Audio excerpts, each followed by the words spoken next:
y junto al negacionismo enhebrarán más locuras, ciencia que todo locuras. Y efectivamente, para ampliar un poco la información de este hilo que estamos redactando hoy sobre el cansancio social, veníamos de hablar del trastorno que tienen ahora mismo en Corea del Sur en concreto, donde ya nos ha dicho nuestra colaboradora que el mayor problema es el tema psicológico.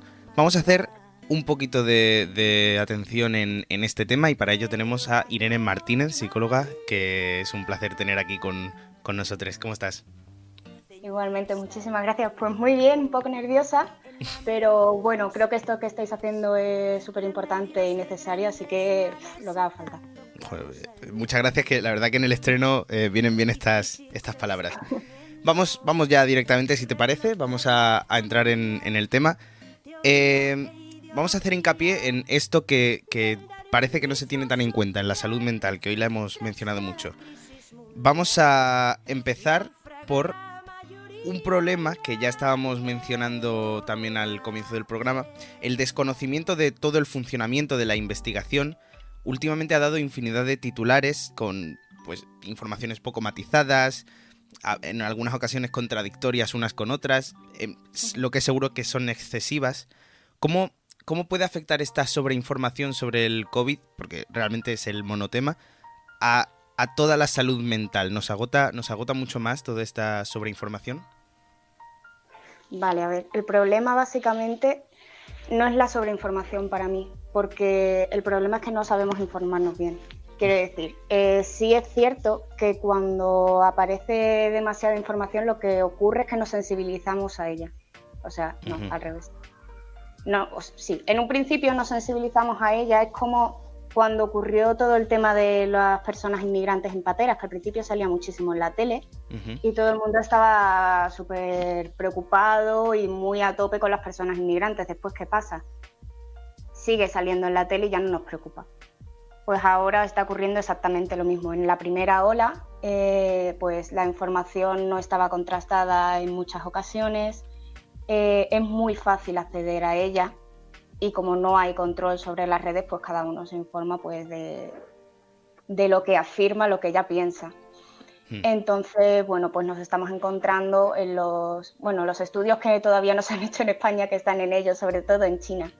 Niveles de estrés altísimos, problemas de ansiedad muchísimos y sobre todo muchísimos problemas también de autoestima, curiosamente. ¿De autoestima? Uh-huh.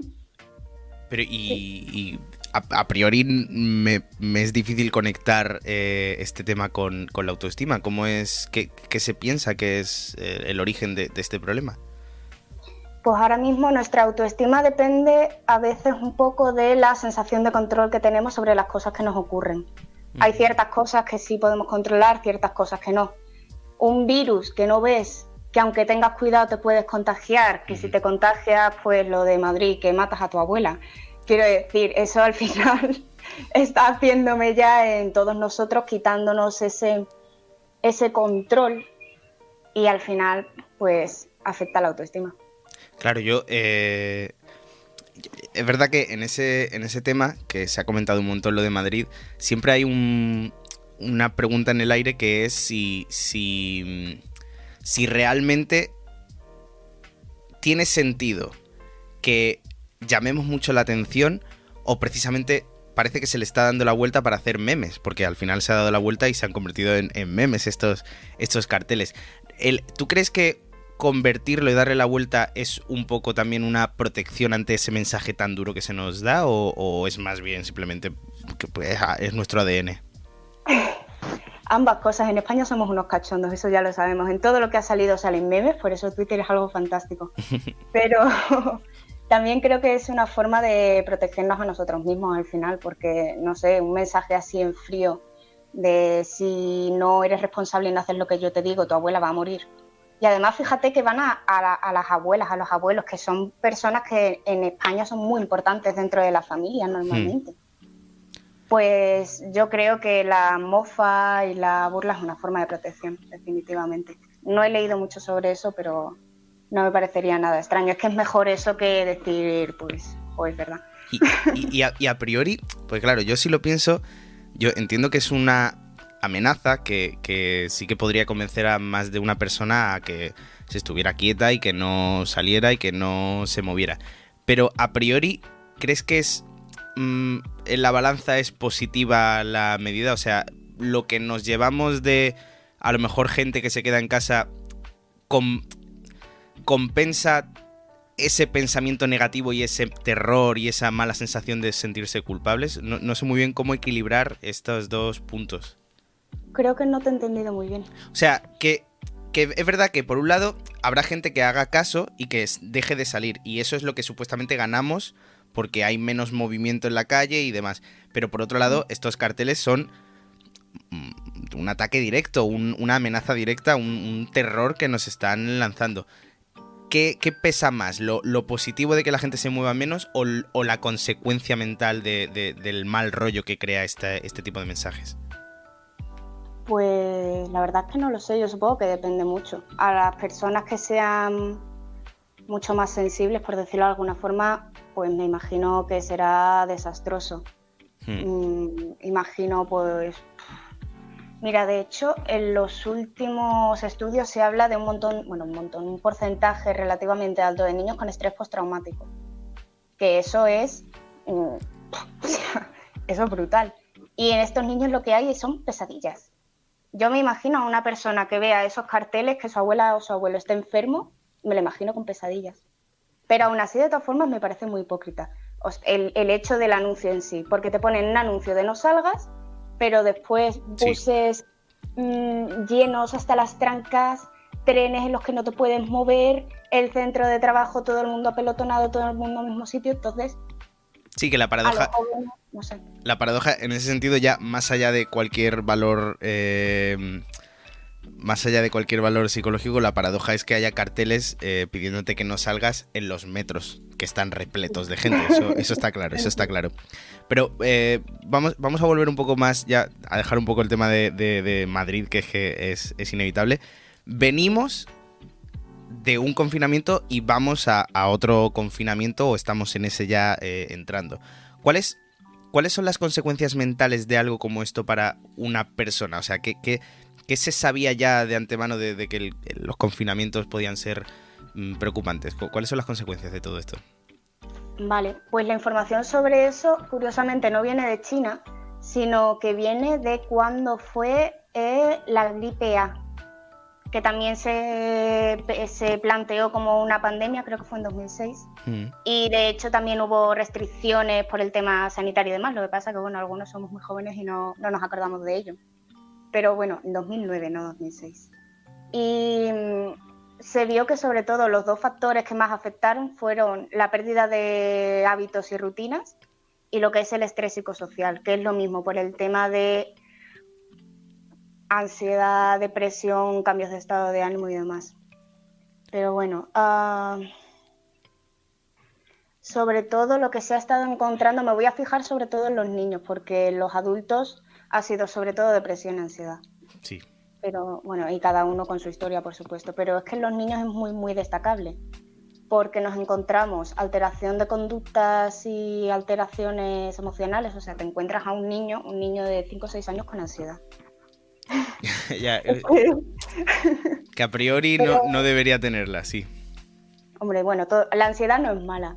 La ansiedad es normal, adaptativa. Lo que pasa es que llega a unos puntos que no nos deja vivir, por decirlo de alguna forma, pues ya es cuando nos tenemos que preocupar. Pero bueno, sobre todo porque también tenemos que pensar que son niños que de repente toda su rutina ha cambiado, porque nosotros como personas adultas podemos decir, bueno, pues me puedo quedar en casa y no pasa nada, pero un niño que se ha criado yendo a la guardia, que de repente no puede ver a sus amigos ni a su familia, que de repente sus padres están todo el día en casa, todo el día encima de ellos, o incluso que han tenido que ser separados de sus padres, que eso es peor. Nos estamos encontrando a niños con ansiedad por separación, porque su madre no podía salir del cuarto, y eso es tremendo. Claro, porque el confinamiento... Claro, si la madre está confinada, ya. No había pensado en eso. Es verdad que nos han llegado preguntas sobre este tema, nos han llegado alguna pregunta que tiene que ver con cómo sobrellevar conflictos en casa cuando no puedes salir de casa, cómo afrontarlos. También nos han preguntado cómo se vive todo esto desde una perspectiva de género. Sobre todo lo que nos han dicho desde una perspectiva de género que coloca a la madre con más carga que nunca, que coloca a la mujer con más carga que nunca porque la gente no sale de casa. ¿Cómo podrían...? Bueno, es que esto lo sumamos a un dato que has dado tú, que es que han aumentado un montón los casos de estrés, ansiedad y depresión, y de hecho la OMS ya lo dijo en marzo, que prevé un aumento de suicidios. Claro, es que todo esto es muy complejo. Entonces, ¿cuáles son los signos generales que una persona puede percibir para darse cuenta de que le vendría bien ayuda psicológica? Vale, esa pregunta, aunque parezca muy fácil, en realidad es muy complicada de responder porque es muy personal, me refiero. Muchas personas necesitamos ayuda, pero ocurren dos cosas. Una, que nos da vergüenza, nos da miedo porque pensamos que el psicólogo o la psicóloga es una persona que nos va a sacar todos los traumas de la infancia y nos lo va a poner en la cara y va a decir, toma esto para ti, a ver cómo te lo comes. Cuando no es así para nada. Y también que el típico hay personas que están peor que yo. Eso es destructivo, muy destructivo, y eso hace pues que no tengamos en cuenta nuestros propios problemas y demás. Pero bueno, yendo un poco a tu pregunta, en realidad, si una persona siente, nota o le dicen que tiene algún problema que le está generando un gran sufrimiento, un gran malestar, o que tenga cierta dificultad para adaptarse a la vida normal, tendría que ir a un profesional de la salud. Pero bueno, también he estado leyendo y he encontrado en el Colegio Oficial de Psicólogos algunos, como una especie de lista de tics, por decirlo de alguna forma, que en realidad se corresponden con trastornos, pero bueno, yo creo que para el caso nos puede servir. Por ejemplo, no sentir control sobre el día a día, comenzar a somatizar. Somatizar quiere decir que cuando existe algún problema emocional, normalmente lo reflejamos en el cuerpo, por ejemplo, problemas crónicos de espalda y de cabeza, el típico dolor de barriga que no se te pasa con nada, de repente no tengo apetito sexual, o no tengo hambre, o tengo mucha hambre, o no puedo dormir, o duermo demasiado, ese tipo de historias, pero todo esto sin causa médica, una causa médica probable. También, y además con este hay que tener muchísimo cuidado, el consumo de alcohol y tabaco. Muchísimo cuidado, porque en España, que somos muy vivarachos y nos encanta salir, es muy común beber tabaco. Beber tabaco, toma ya, al revés, sí. Beber alcohol. Y de hecho, lo raro es que alguien no beba. Sí, efectivamente. Como persona que no bebe, te lo confirmo. Claro, estarás harto de que te digan, pero ¿por qué no bebes? Como tienes que tener una excusa buena para no beber. Pues se ha estado viendo, sobre todo, bueno, en adultos también, que se está bebiendo muchísimo más, y de hecho, curiosamente, las mujeres están empezando a fumar ahora mucho más tabaco que los hombres, porque lo malo no es beber, lo malo es por qué estás bebiendo. Quiero decir, si tú bebes porque cuando estoy borracha no siento malestar, estoy medio aturdida, no me entero de nada, pues es un problema, porque al final no te estás enfrentando a la realidad de ninguna forma. También, bueno, un poco relacionado con el tema del suicidio también, cuando existen pensamientos de que deseas que tu vida se acabe o sientes que tu vida no cumples un papel importante en el mundo. Con eso también hay que tener mucho cuidado y de eso hay que hablar también. Y bueno, por último, el tema de la agresividad, que se habla muy poco también, pero cuando se siente una agresividad que no se puede controlar y que tú puedes prever que de alguna forma puedes explotar a quien sea que le pilles delante, pues seguramente sea bueno pues ir a la psicóloga también. Es verdad que todos estos tips o estas pautas que podríamos detectar en nosotros, yo creo que habrá mucha gente que nos esté viendo, que nos esté escuchando, que puede sentirse identificada con muchas de esas cosas, más que nada porque a mí mismo me ha pasado. Quiero decir, yo ahora mismo estoy en un momento que lo de hacer de menos mis problemas lo hago continuamente, lo de la ansiedad, o sea, hay un montón de cosas donde es relativamente fácil sentirse identificado, sobre todo en este momento en el que todo ha ido a un poquito más. Claro, Vamos a aprovechar para hablar de esto. ¿Tú crees que se está dejando de estigmatizar la psicología? Porque cada vez hay más gente que habla abiertamente de tengo ansiedad, tengo un trastorno de la conducta alimenticia, tengo no sé qué. O incluso puede ser que se esté banalizando algunas palabras como depresión o ansiedad. Que pueden ser las dos cosas, que puede ser que se esté desestigmatizando y banalizando.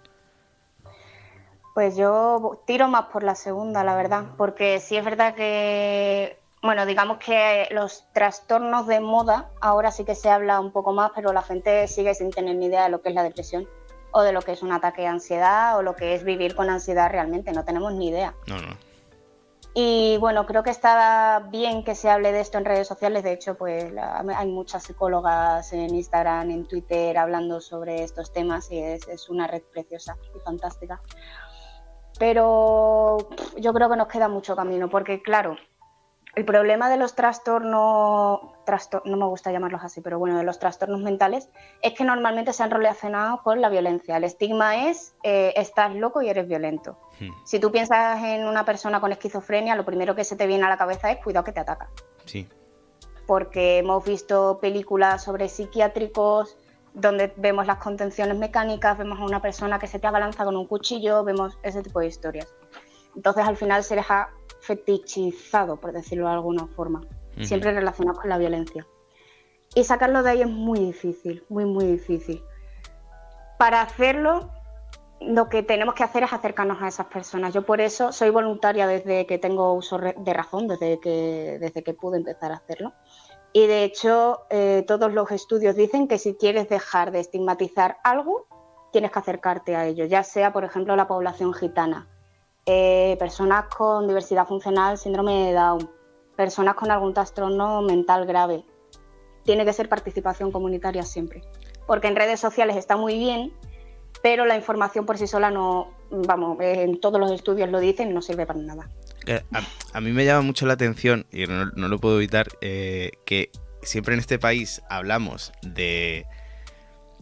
Es como que da miedo reconocer que se va al psicólogo, que tienes tratamiento psiquiátrico, que tienes... O sea, da como mucho reparo, da como mucha vergüenza, da como mucho miedo confesar que tienes que tener este tipo de tratamiento.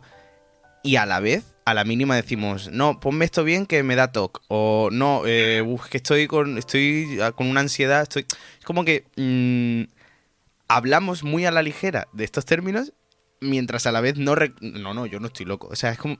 Siempre me ha llamado mucho la atención, no lo he entendido. Sí, es curioso, desde luego. Vamos a volver un poquito al tema del COVID, porque por desgracia es el tema de ahora. Hablando del confinamiento...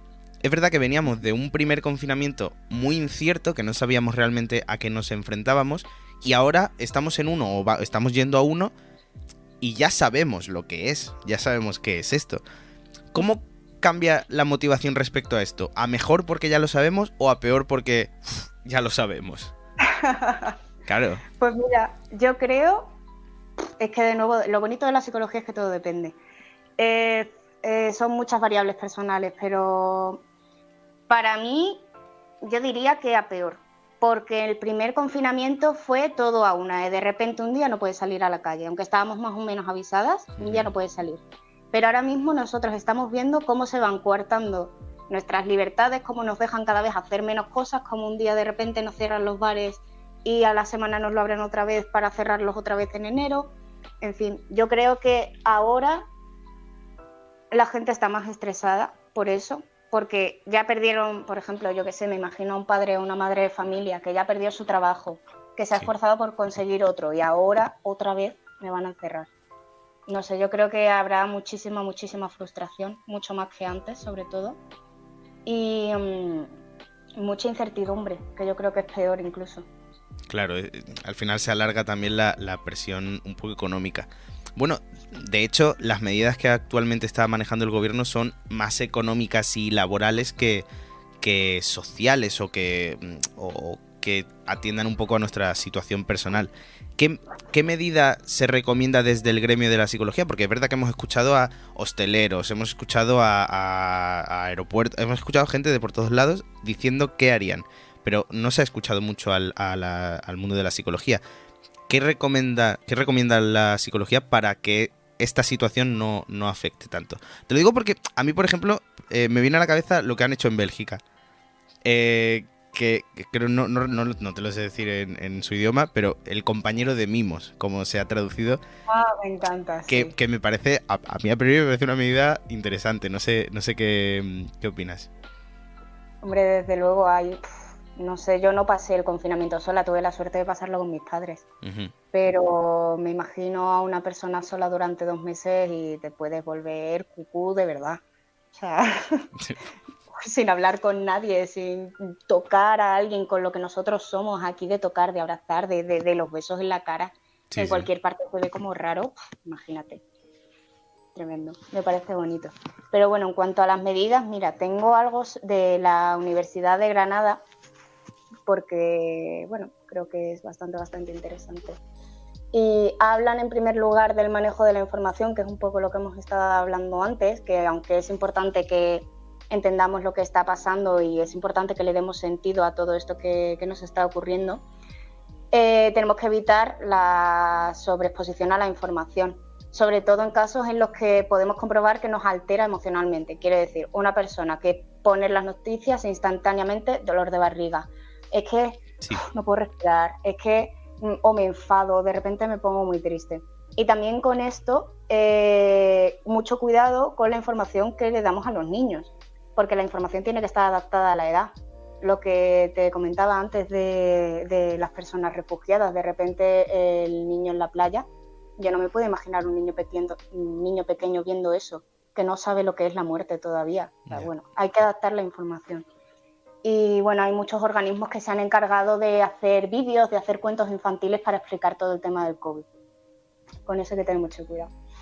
También, bueno, un poco en cuanto a toda la sintomatología que podemos estar sufriendo, tenemos que aceptar que es normal, que la gran mayoría de nosotros no hemos vivido un confinamiento ni una pandemia nunca, y que bueno, y que generalmente estas emociones y estas reacciones son transitorias, que es lo que se nos olvida a veces. No vamos a estar ansiosos siempre ni vamos a estar deprimidos, quienes están deprimidos siempre. Uh-huh. Pues lo dicho, cuando se vuelvan desadaptativas, cuando ya pues te interfieran en el día a día, es cuando tenemos que empezar a buscar ayuda. ¿Cuál es con esto que tenemos? Con estas restricciones que tenemos, que también es verdad que en Andalucía son unas, por ejemplo, en Madrid son otras, en Cataluña son otras, pero más o menos, con las restricciones que se tienen ahora mismo, ¿cuál sería, por ejemplo, tu recomendación para soportar mejor la situación y que se equilibre con la precaución que hay que tener? Pues mira, yo sería sobre todo dar y recibir, o sea, quiero decir, mantener como se pueda tu red social de amigos, de familia, mantener el contacto siempre, porque ya te digo, los seres humanos somos seres sociales y desgraciadamente no somos naturalmente felices, sino que hacemos cosas para ser felices. Uh-huh. Por eso, pues ahora por eso está aumentando un montón los casos de depresión, porque pues no hacemos cosas. Pero la red social es tremendamente importante porque nos aporta muchas cosas muy buenas y también pues nos distrae un poco. Además, el hecho de apoyar a otras personas y ofrecer ayuda pues aumenta nuestra autoestima, nos hace sentirnos mejor con nosotros mismos, nos hace sentirnos más felices. O sea que yo sería sobre todo eso, mantener contactos, aunque no se quiera, aunque no tengas ganas, hacerlo. Y estamos hablando de contactos en todos los sentidos, en el grupo reducido, burbuja reducida en persona y online, todo lo que se pueda, ¿no? Sí. Vale. Vamos a ir acabando y este tema es un debate que se tuvo en los medios y que me parece interesante también tocarlo. En la primera ola, los medios de comunicación no quisieron mostrar las UCIs, no quisieron mostrar la gente fallecida y ahora en cambio hay muchos documentales y hay muchos reportajes que están enseñando cómo están viviéndose estos escenarios. Mismamente el otro día el telediario de la 1 fue al Hospital de la Paz y demás. ¿El hecho de no mostrarlo fue un error para la conciencia general en la primera ola? ¿Nos olvidamos un poco de la realidad con ello? Pues no sabría decirte. Para mí es que yo tengo un problema con ese tipo de historias, porque me parece como que estás buscando la historia y estás buscando el dolor ajeno para lucrarte tú. O sea, no hablando contigo personalmente, Sí, pero no, para no. lucrarse el medio concretamente. Para mí es sensacionalismo puro y ¿ha servido para algo? Quiero decir, ¿han bajado los contagios desde que hemos visto que las personas mueren? No. Pero bueno, lo que sí que me gusta es cuando hacen lo contrario, que es cuando las cosas salen bien. Si, por ejemplo, cuando salía en las noticias una persona muy, muy mayor que lo ha pasado fatal, pero que ha salido y que está viva, para mí eso es muchísimo mejor que mostrar, mira, se están muriendo, se siguen muriendo y no podemos hacer nada.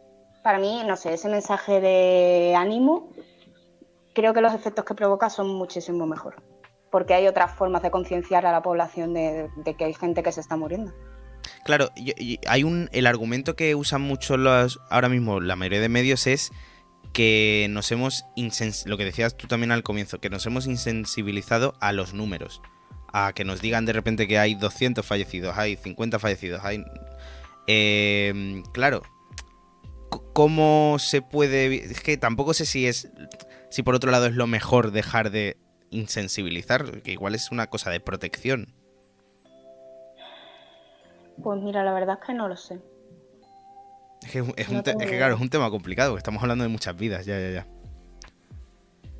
Si quieres, vamos a concretar y cerrar con el tema de los jóvenes, vale. porque nos han señalado y nos siguen señalando. ¿Qué consecuencia tiene eso? ¿Qué consecuencia tienen los jóvenes que se nos haya señalado como culpables? ¿Qué consecuencia tiene para nosotros que digan, no, esto se sigue extendiendo por ustedes? Pues mira, he estado leyendo sobre ese tema y por supuesto las opiniones están completamente polarizadas. Hay personas que dicen que es muy injusto y hay personas que dicen que se están quedando cortas y que deberían quemarnos a todos por brujas. Pero bueno, yo quiero decir que a los jóvenes nos afecta por triplicado esto. Porque aunque al principio parecía que sí, no estamos libres de desarrollar esta enfermedad como un cuadro grave, por lo cual al final estamos en las mismas que las personas más mayores. Por otro lado, las restricciones que se están llevando a cabo, tanto sociales como económicas, las sufrimos nosotros más. Porque piensa algo, nosotros aprendemos a socializar copiando a nuestros padres normalmente, pues la imitación es de lo primero que aprende un niño. Nuestros padres nos han enseñado a estar en la calle, a beber, a ir de fiesta, y con los iguales pues que el botellón es algo normal. Entonces, ¿qué pasa? Nos han quitado todo esto, pero no nos han dado una alternativa. Si, por ejemplo, haces un parque donde se puedan cumplir las medidas o creas sitios de reunión seguros, ¿sabes a lo que me refiero? Sí. Que nos han quitado todo eso y, bueno, pues aunque la gran mayoría lo estamos haciendo bien, pues yo entiendo que haya personas pues que no quieran, porque no conocen otra forma de socializar y me parece normal. Sí, y bueno... de aquellas aguas estos lodos, como se suele decir, sí. Sí, en efecto. Y bueno, no sé. Y que por último, al final la responsabilidad no es nuestra, es colectiva y es política, para mí sobre todo política. ¿Tú crees? Esto ya es una pregunta y la tengo aquí apuntada, pero es que no puedo cerrar sin mencionarla. ¿Crees que el hecho de señalarnos hace que la gente más adulta se relaje más? ¿Se queda mucho más tranquila echándole la carga a otro estrato de la sociedad? Pues mira, la verdad es que no lo sé. Ya te digo, es que culpar a otros es normal. A mí me parece normal y si no lo hicieran con las personas jóvenes, pues lo harían con los ancianos o lo harían con los adultos. Quiero decir, siempre tenemos que buscar el responsable de lo que nos pasa, porque eso nos da control y nos da seguridad. Entonces es completamente normal lo que está pasando. Que se relajen, no lo creo. O sea, no sé, yo a los adultos de mi círculo no los veo relajados para nada. Porque al final, de hecho, la preocupación más grande que se ha visto en los estudios no es contraer la enfermedad, es pegárselo a otra persona, es que otra persona se infecte por mi culpa. Y un adulto, pues que tiene que coger el transporte público, que tiene que ir a su lugar de trabajo, que tienen que ir a comprar cuando tienen niños chicos o niñas chicas. Al final, ellos siguen igual de expuestos que nosotros y yo no no creo que se estén relajando y de hecho es donde más tasa de trastornos de ansiedad y depresión se están encontrando, más consumo de sustancias, se están empezando a encontrar a personas mayores que fuman cannabis, en fin. Ay, bueno, este dato lo tenía por ahí, no sé por qué tengo este dato, pero lo tengo. Y ya con esto cerramos. Has mencionado antes el tema del consumo del alcohol, no sé qué. Yo recuerdo que durante el primer confinamiento salió una noticia muy llamativa y la gente se lo tomó con mucho humor, que decía que ahora se habían disparado la compra de vino barato. Y la gente se lo tomó como, mira, como ahora el vino no se lo tienes que enseñar a la gente invitada, compras cualquiera porque en realidad te da igual. En realidad todos te saben igual. Y claro, sí, pero también está la cosa que decía antes de se consume. Ahora está la gente bebiendo más en su casa, sí. Eso... Totalmente. Bueno, Sí. Irene, si quieres cerrar con alguna última recomendación, con algún último mensaje. Pues eso me lo tengo que pensar. Bueno, Pues yo querría, no sé. si quieres, te salvo que todo lo que dices y todo lo que vamos a hacer en este programa viene con sus recomendaciones y con su bibliografía. Y en nuestro Twitter, @abrohilo_rg, vamos a tener un par de artículos bibliográficos que nos has pasado y con los que se van a poder completar la información que hemos estado hablando aquí. Y nada más eso, Irene, que muchísimas gracias. A vosotros por invitarme. Queda pendiente que estamos ahí en contacto porque siempre viene muy bien poder hablar de estos temas. Vamos a cambiar un poco el tono, vamos a cambiar el tono y cerrar como se debe cerrar un programa.